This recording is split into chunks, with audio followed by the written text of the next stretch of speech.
So we're talking this evening about sentient nature and its hidden wonders, which is absolutely amazing. Silence is not empty, it is full of answers, is a Buddhist axiom. As there is sound in nature which is inaudible, so there is color which is invisible, but which can be heard. The creative force at work in its incessant task of transformation produces color, sound, and numbers in the shape of rates of vibration, which compound and dissociate the atoms and molecules. Though invisible and inaudible to us in detail, yet the synthesis of the whole becomes audible to us on the material plane. It is that which Chinese call the great tone or kung. It is even by scientific confession the actual tonic of nature, held by musicians to be the middle fa of the keyboard of the piano.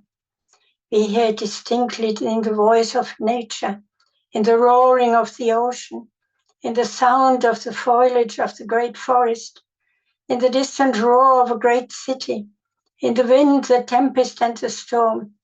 In short, in everything in nature which has a voice or produces sound.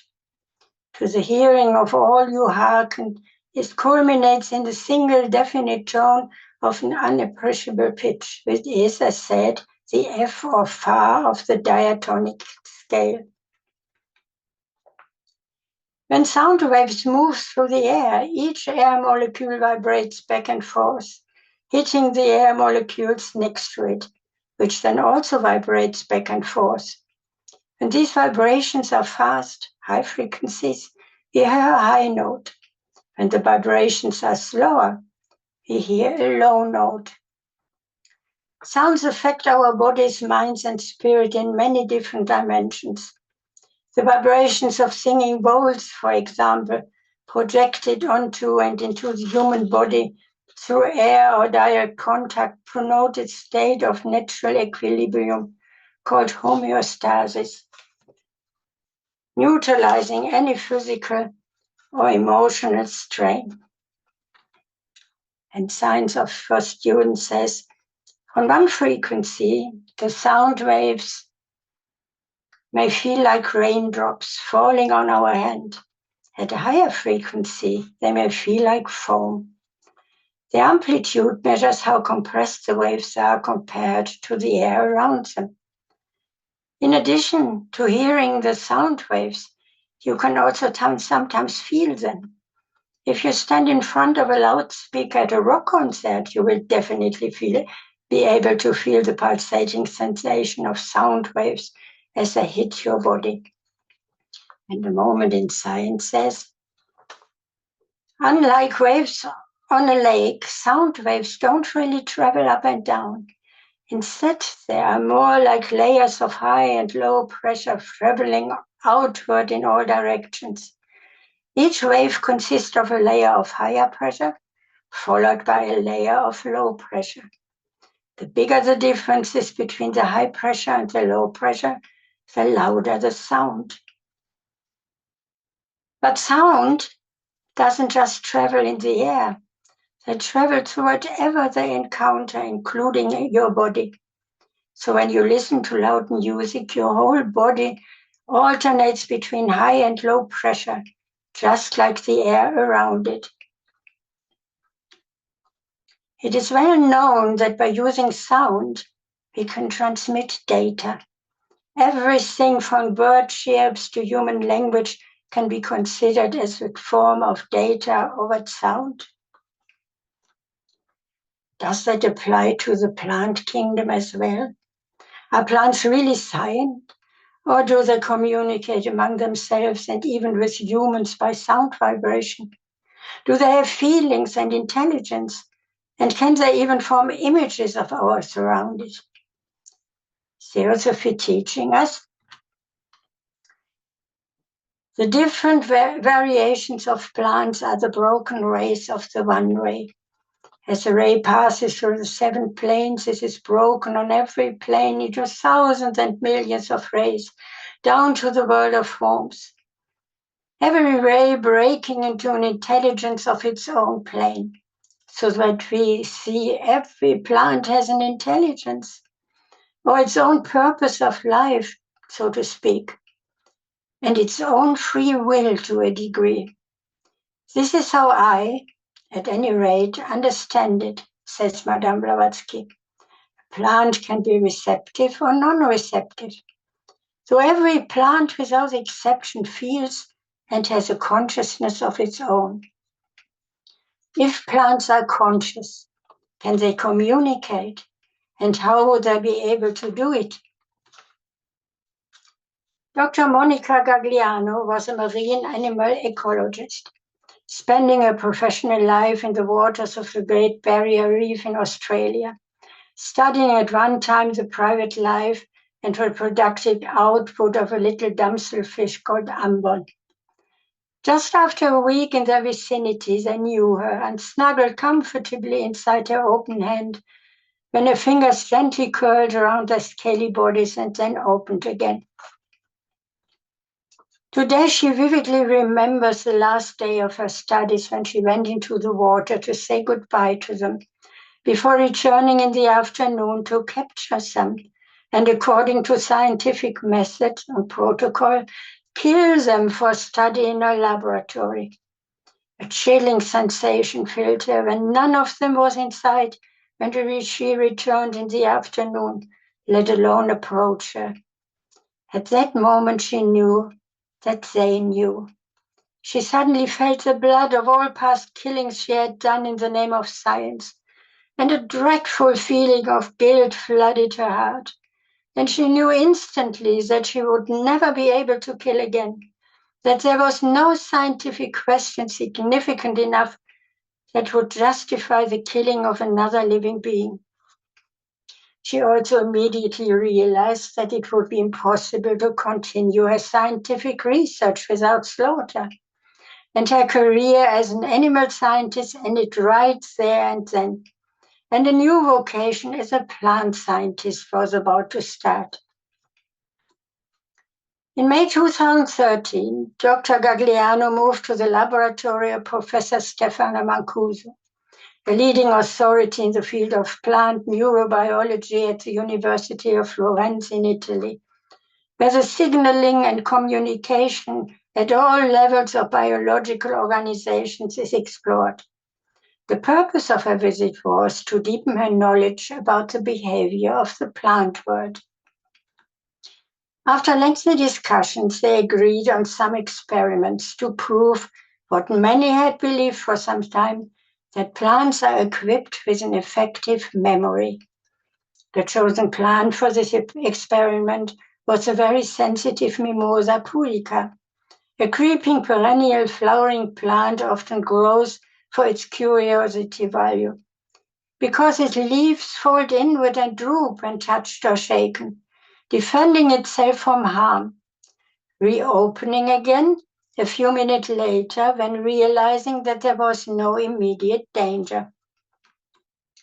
For her experiment, Dr. Gagliano put several of these plants into jars and dropped them from a height of about 4 inches onto the soft ground. The results were immediately exciting. The leaves folded inward and drooped almost instantaneously. But after a series of repetition, about 7 or 8, the plants stopped closing their leaves, ignoring every subsequent fall. Dr. Gagliano and her colleagues had to find out now if that was simply due to fatigue, or if the plants had understood that there was nothing to fear from the drop. In the next experiment, the plants were shaken horizontally, and they immediately responded to the new stimulus in their own way, closing and drooping their leaves. They had obviously recognized the shift in motion, which was unfamiliar. The next step was to find out how long the memory of that dropping experience as not being dangerous would last. Being left undisturbed for a while, the experiment was periodically repeated, and the result exceeded all expectation. Mimosa pudica remembered for more than 40 days, a very long time compared with the standard memory span of many insects and several other superior animals, confirm the scientist. In his book, The Revolutionary Genius of Plants, A New Understanding of Plant Intelligence and Behavior, Professor Stefano Mancuso also described the amazing mimicry ability of plants, often surpassing those of animals, to allow their survival in the surrounding environment, the ability of exchanging information, and that they have some kind of visual capacity due to the cells of the epidermis. Very often, the epidermis of a plant is convex, like a lens, and could conceivably convey the images of surrounding plants to the underlying cellular layer.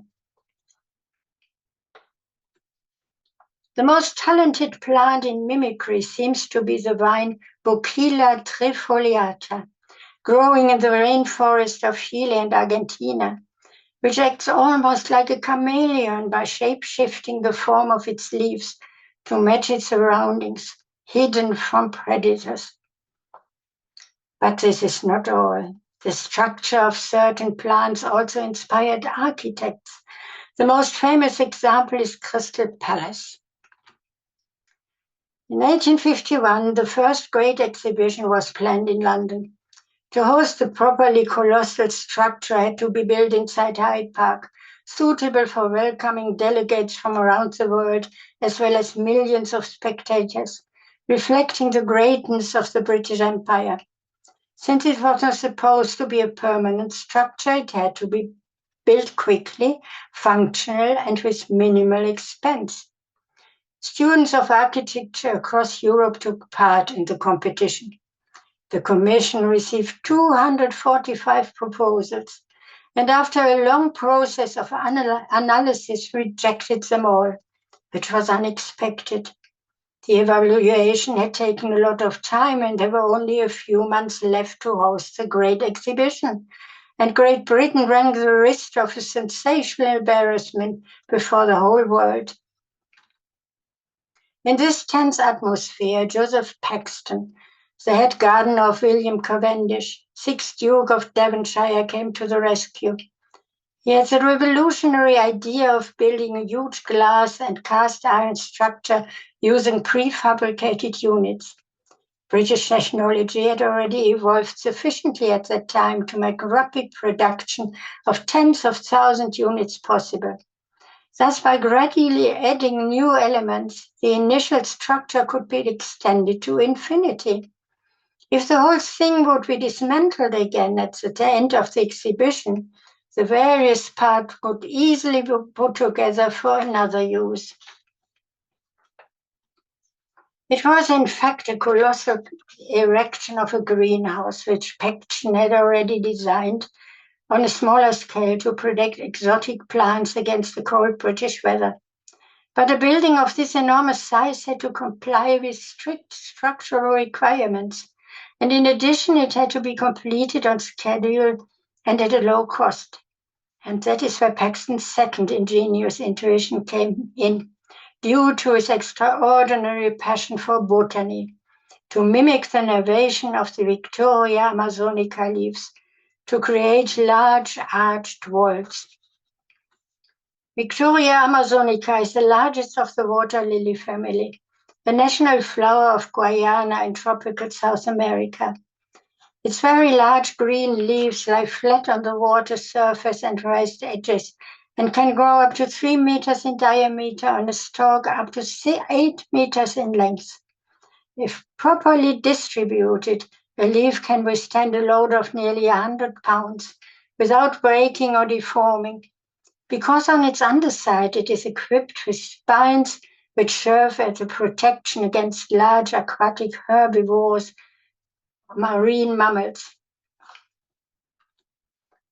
Paxton's design of enormous dimension according to the radical structure of the Victoria amazonica made it possible to complete the building in just 4 months, and London was ready to host the first great exhibition with pomp and grandeur, and left more than 10,000 exhibitors from all over the world, as well as 5 million visitors speechless. Among them Charles Darwin, Charles Dickens, Charlotte Bronte, George Eliot, and Alfred Tennyson. The proceeds of the ticket sale were used for the construction of the Victoria and Albert Museum, the Science Museum, and the National History Museum, thanks to the Victoria Amazonica and Paxton Ward made a baronet. As the soul of the world permeates the whole cosmos, even beasts must have in them something divine, said Clement of Alexandria in the Stromata. This is also the doctrine of Buddhists and the Hermeticists, that Manu endows with a living soul even the plants and the tiniest blades of grass. But who is Manu? Is it possible to say that Manu is an individuality? HBB was asked by his students, and the answer was, in the abstract sense, certainly not. But it is possible to apply an analogy. Manu is a synthesis, perhaps, of the Manasa, the Manasa Putra, sons of mind, whose collectivity is the eternal mind. And he is a single consciousness in the same sense that while all the different cells of which the human body is composed are different and of various consciousnesses, there is still a unit of consciousness which is a man. But this unit, so to say, is not a single consciousness. It is a reflection of thousands and millions of consciousnesses which a man has absorbed. Manu is not really an individuality. It is the whole of mankind. The hidden world of brotherhood in the plant kingdom was also thoroughly investigated by the German forester Peter Wohlleben in his book, The Hidden Life of Trees, where he wrote that trees in a forest act as a unity, feeding and protecting each other from the extremes of weather and pest. They can store plenty of water to keep the environment moist, which a single tree of its own could never achieve. Even sick or injured trees are supported in this way, helping them with their recovery. Trees communicate and care for each other in several different ways, by smell, for example. 4 decades ago in the savanna of Africa, it was discovered that umbrella acacias do not like to be eaten at all by giraffes. And not only do they produce within minutes toxins in their leaves, but also extrude a gas, ethylene in this case, to warn their neighbors. Giraffes know this and avoid all the trees within the area of about 100 meters. That is how far the smell can be distributed before they start eating again beyond that distance, or they proceed with their aim against the wind. Trees do not only spread their perfumes for warning reasons, combined with the color of their blossoms, they attract the bees to the nectar, which cause a much-needed pollination of the same time. They can even discern the saliva of different insects that feed on their leaves and produce a smell that attracts specific enemies that feed on those flakes.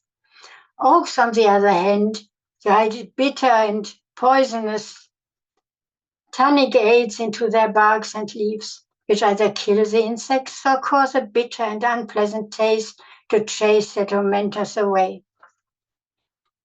Warning messages are also sent via the root system, about 1 centimeter per second. Since this is not very fast, trees make the best use of fungi as transmitters as well.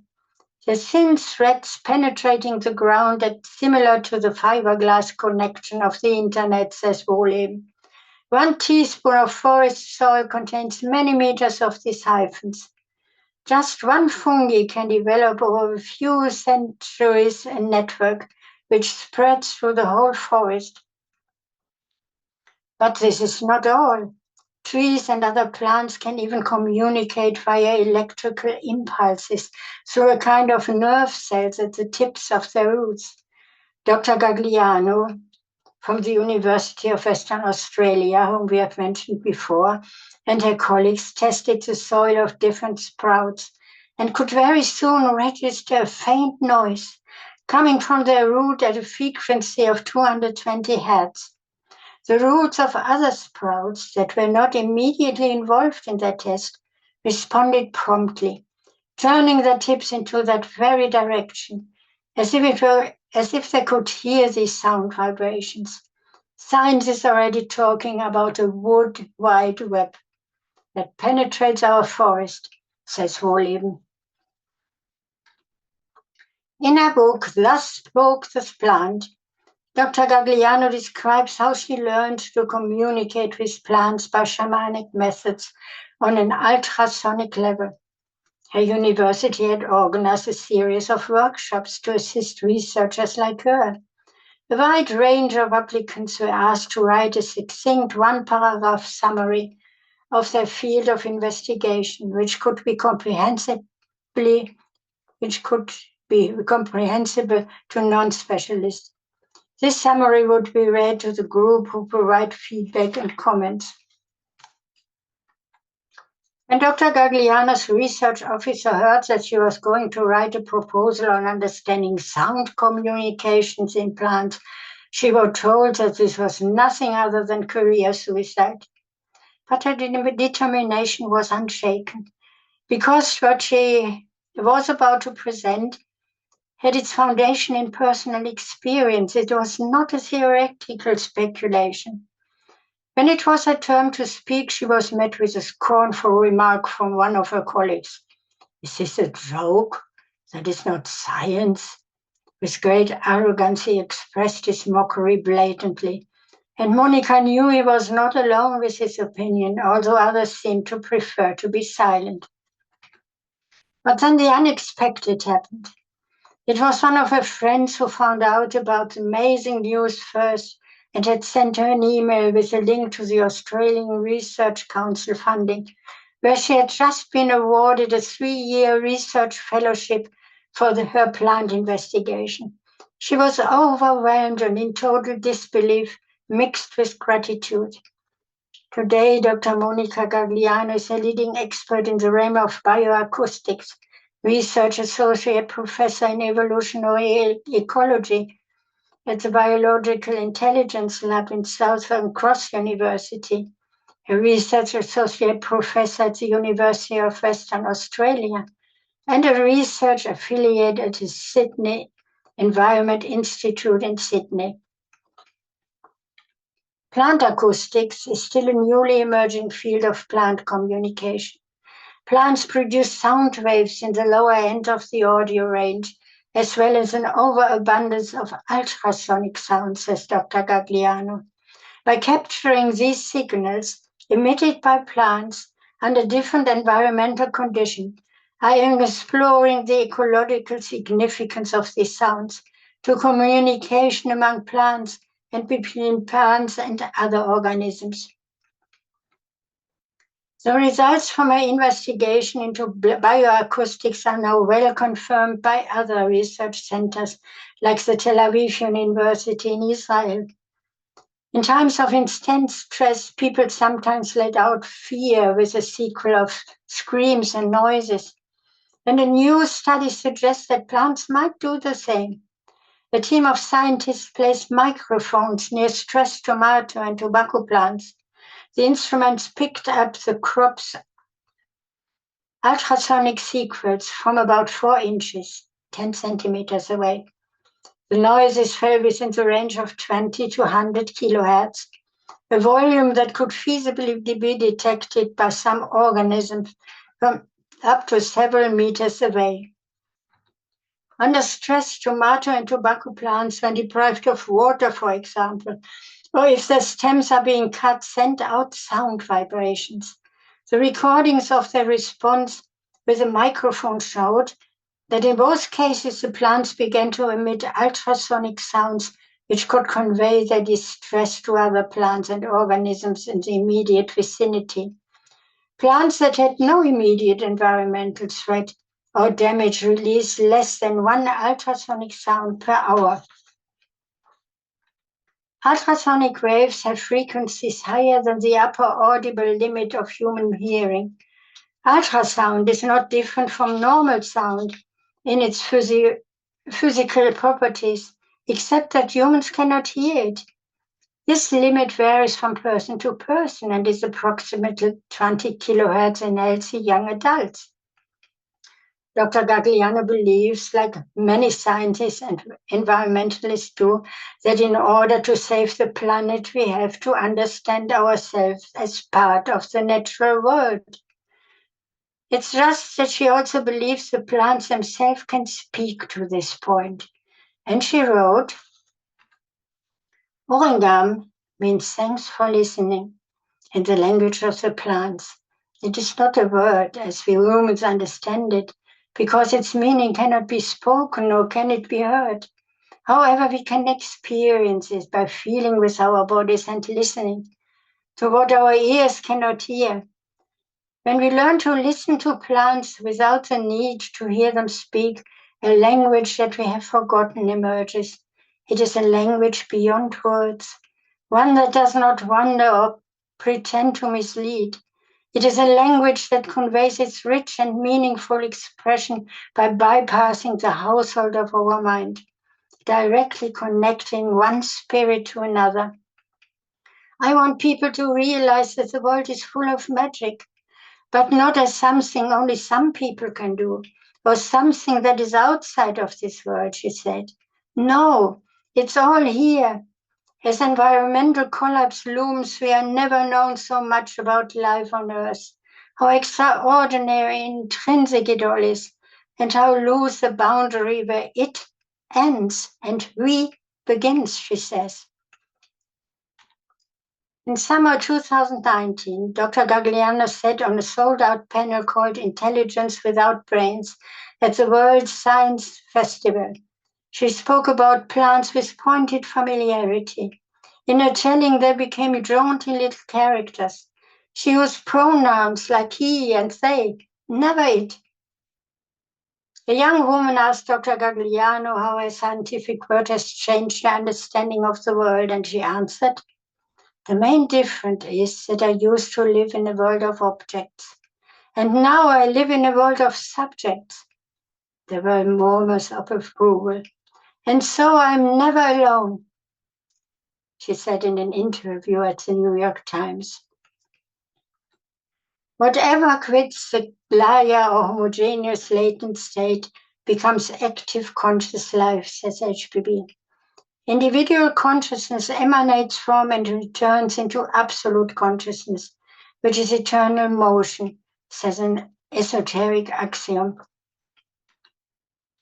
In a great article, Psychic and Noetic Action, first published in Lucifer in 1890, HPB gives a very detailed outline of the two different aspects of consciousness, where she confirms that every phenomenon in the visible universe has its genesis in cosmic motion, which is called the Great Breath in the Secret Doctrine, producing sound at the same time, beginningless and endless. For the eternal life, the basis and genesis of the subjective and objective universe, of which molecular motion is the lowest and most material of its finite manifestation. Occultism regards every atom as an independent entity and every cell as a conscious unit. As soon as atoms group to form cells, the latter will become endowed with consciousness of its own kind, and that memory has its seat in every organ in the body.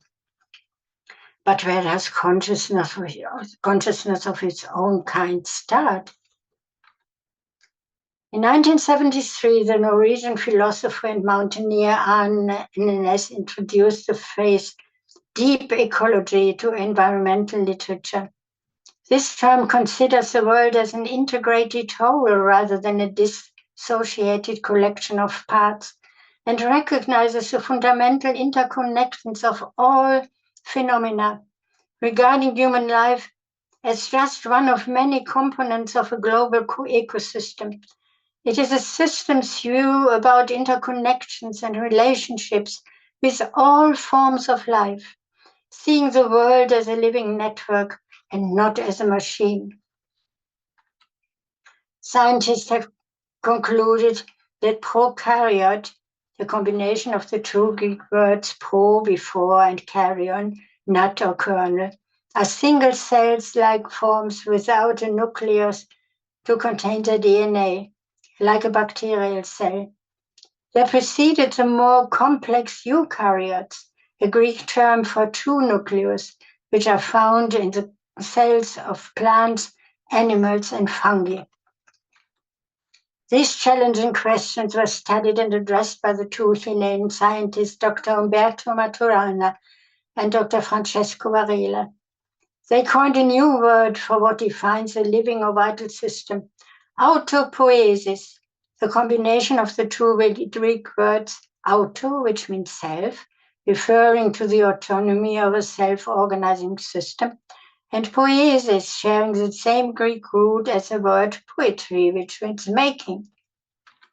Autopoiesis therefore means self-making, a peculiar closure of living systems which are alive and maintain themselves metabolically, whether they succeed in reproduction or not. Unlike machines whose governing functions are embedded by human designers, organisms, on the other hand, are self-governing. Autopoietic emphasizes life's maintenance of its own identity, its cybernetic self-relatedness, and its ability to make more of itself. Cybernetic is a science of communication and automatic control of systems. Living beings maintain their form by the continuous interchange and the flow of chemical components. Cellular autopoietic systems are bounded by a dynamic material which is made by the system itself. All life on Earth's autopoietic system needs a supply of water in its liquid state for self-maintenance of their parts, requiring carbon, nitrogen, hydrogen, oxygen, phosphorus, and sulfur. The smallest autopoietic system on Earth is a living bacterial cell. Viruses, for example, do not even in principle behave as an autopoietic system. They require cells to live in for their continuity and duplication to metabolize and survive. The pattern of organization of a living system is always a network pattern. The key characteristic of a living network is that it continually produces itself. An autopoietic network creates its own boundaries, which defines a cell as a distinct system. While being an active part of the network, it is open to the flow of energy. Its order and behavior are not imposed by the environment, but are established by the system itself. Through the interaction with the environment, living organisms continually maintain and renew themselves, using energy and resources from the environment for that purpose.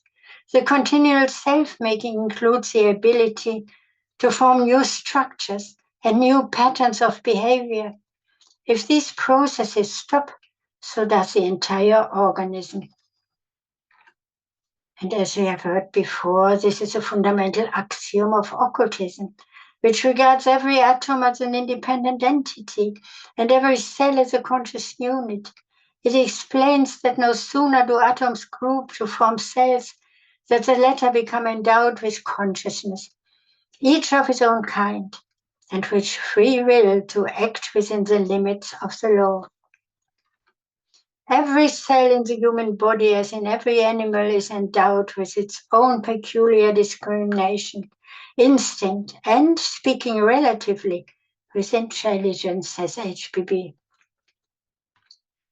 Dr. Maturana's and Dr. Varela's concept of what the nature of life and cognition is was later called the Santiago theory. According to this theory, the brain is not necessary to exist. A bacterium or a plant has no brain but has a mind. The Santiago theory provides a coherent scientific framework that mind and matter no longer appear as different separate categories, but are seen as merely different aspects or dimensions of the same phenomenon of life. And we have quoted before, as the soul of the world permeates the whole cosmos, even beasts must have in them something divine. Manu endows with a living soul even the plants and the tiniest blades of grass, says HBB.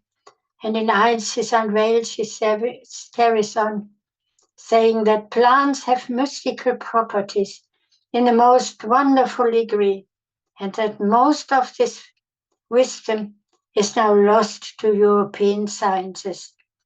But it has changed dramatically over the last century. Since the early days of biology, philosophers and scientists have noticed that living forms mysteriously combine the stability of structure with the fluidity of exchange. They depend on a constant flow of matter through them. They transform the materials on which they feed to maintain their activities to grow, develop, reproduce, and evolve. Being open system, all organisms in an ecosystem produce waste. But what is waste for one species is food for another. Wastes are continually recycled so that the ecosystem as a whole remains without waste.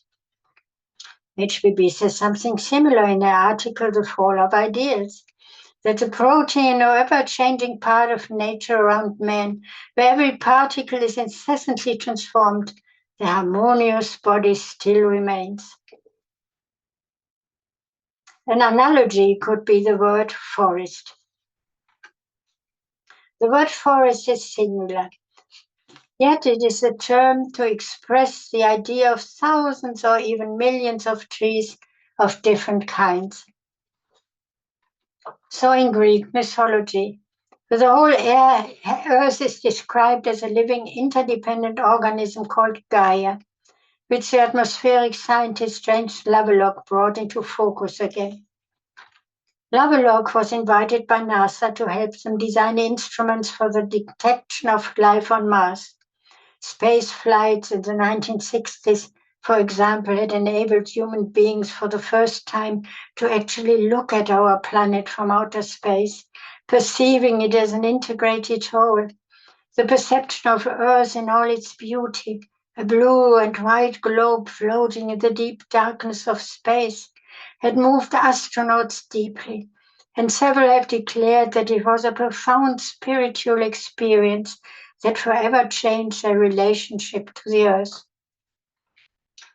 Lovelock assumed that life on any planet would use the atmosphere and oceans as a fluid media for raw materials and waste products.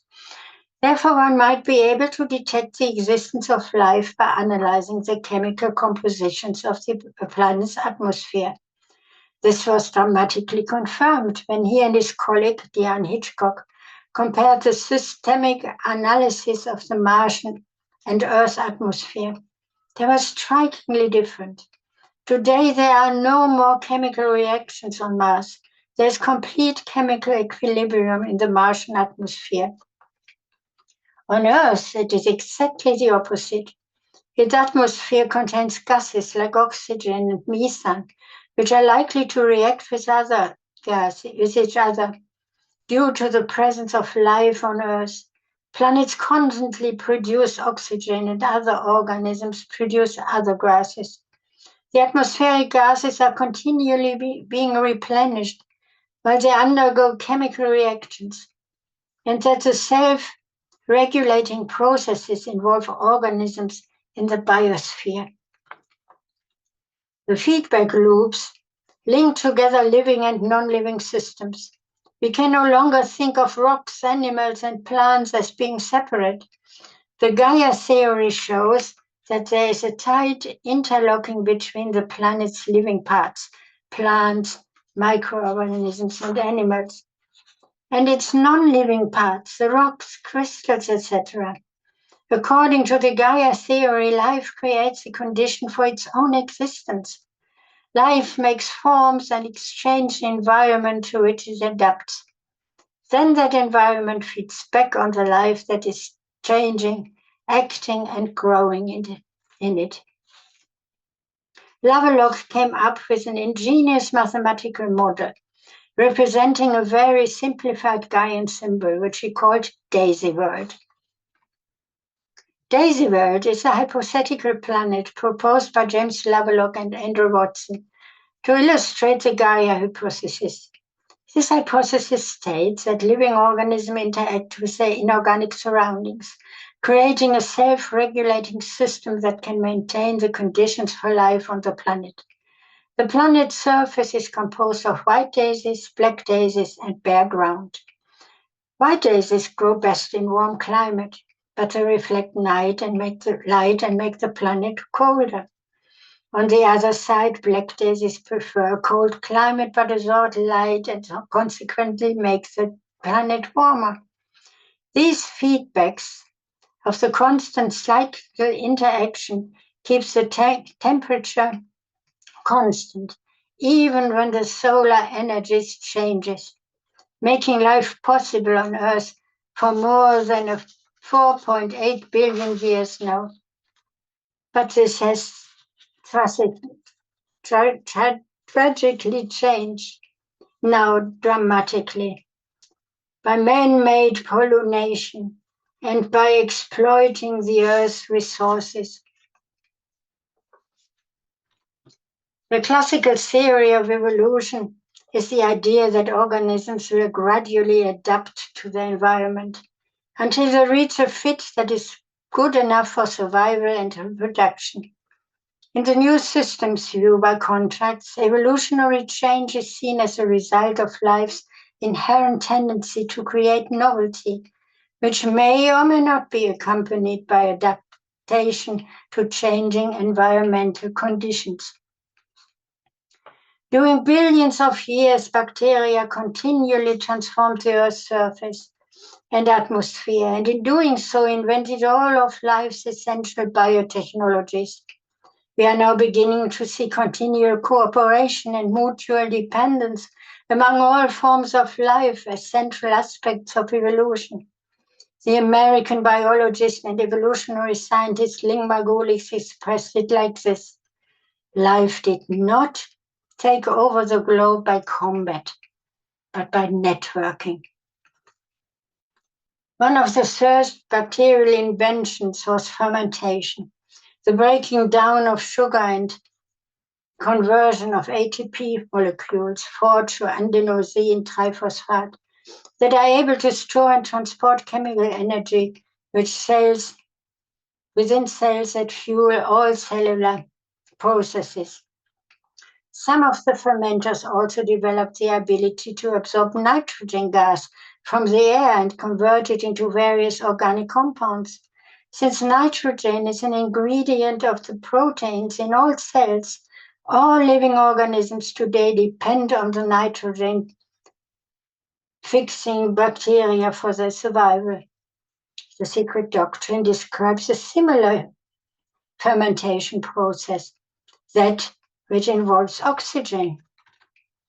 Certain germ cells, such as those of yeast, develop and multiply in air, but when deprived of it, they will adapt themselves to life without air and become ferments, absorbing oxygen from substances coming in contact with them, and thereby ruining the latter.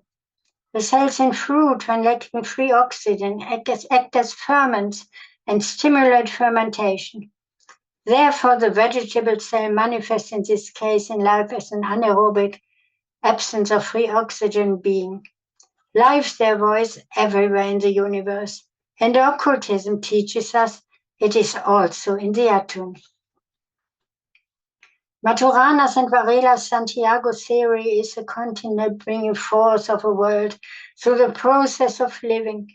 That the process of living itself is a process of cognition, including perception, emotion, and behavior, which does not necessarily require a brain and nervous system. that even bacteria perceive certain characteristics of the environment. Development is always associated with learning, the two sides of the same coin. As the complexity of a living organism increases, so does its cognitive domain. The brain and nervous system represent a significant expansion of an organism's cognitive domain. At a certain level of complexity, a living organism not only couples to its environment, but also to itself, and thus brings forth not only an external, but also an inner world. In human beings, this process of an inner world is intimately linked to language, thought, and consciousness. And we have said before, according to the Santiago theory, cognition is not a representation of an independent world, but rather a bringing forth of a world where no objectively existing structures exist independently, but are part of each other in a network of interdependence. Nature is triune, says HPB in Außenwelt. There is a visible objective nature, an invisible indwelling, energizing nature, the exact model of the other, and its vital principle, and above these two, spirit, source of all forces, alone eternal and indestructible. The lower two constantly change, the higher third does not. Everything in the universe progresses steadily in the great cycle, while incessantly going up and down in the smaller cycles, says the secret doctrine. Nature is never stationary during Manvantara.